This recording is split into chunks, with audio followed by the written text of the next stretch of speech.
কদ্দুসের মা, কদ্দুসের মা, আরে সারাদিন তুই কই থাও?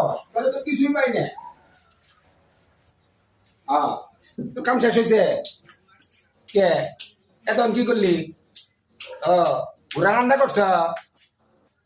আমার এদিকে কত কাম ফালাই থিয়ে আইছি, ভাত হয় নাই অন বলবো কে?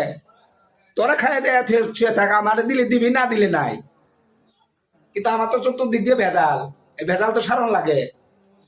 গত 3 দিন আগে আমার এক ভাইতে কইছিল খুব অভাব, টাকা পয়সা নাই, ঈদ করবার পায় নাই, বাল বাচ্চা নিয়ে না খায় রয়েছে। তত ওইদিকে কোনো, তোর ওইদিকে কোনো চিন্তা নাই। মাদবর চাচা আছেন গো?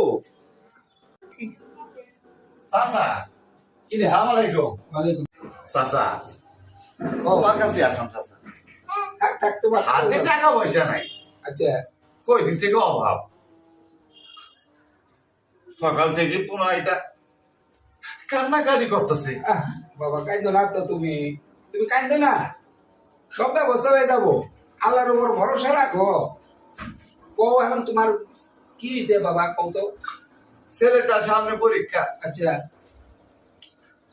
সকাল থেকে কান্নাকাটি করতেছে, পরীক্ষা ফিস দিয়ে এলাম। ঠিক আছে। হাতে টাকা পয়সাও নাই, আর এদিকে সগিনাও বিয়ার নাই। আচ্ছা এখন টাকা না থাকলে আমি কিভাবে মেয়েটা বিয়ে দিই বলতো? তো তুমি কোনো চিন্তা করো না, উপায় একটা আছে। তোমার টাকা দিয়ে পামু। কত টাকা দরকার? 5,000। আচ্ছা তুমি জানো না বাবা, টাকা পয়সা যদি দিবার যায়, কালা চুলেরও বিশ্বাস নাই না। তোমার কিছু দলিল পত্র আছে? আছে। তো টাকা আমি দিতে পারি, আমার কাছে নাই। অন্যজনের তো হাওলাত পেরে আগে তোমার দিব। কিন্তু বাবা তোমার যে কি কই, মাইসের থেকে টাকা রায় না দেওয়ার লাগবো। তোমার কিছু দলিল পত্র থাকলে আমার কাছে জমা দিয়ে টাকা নিয়ে যাও, আমি দিব। আমি দিমু দিমু দিমু চাচা। কি করছ তুই? আমি না করবো না চাচা, আমি তোমার সব দিয়ে দেবো। আমার তোমার প্রতি আমার বিশ্বাস আছে না চাচা?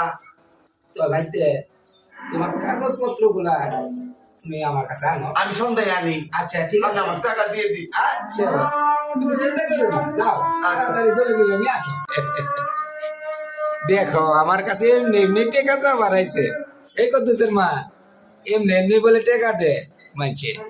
ওর দলিল পত্র নিয়ে আসো, তুই 5,000 টাকা রেডি করে রাখ, ওরা দিয়ে দিব। টাকাও দিয়ে আর পাবো না, দলিল আমার কাছে থাকবো। কি কর?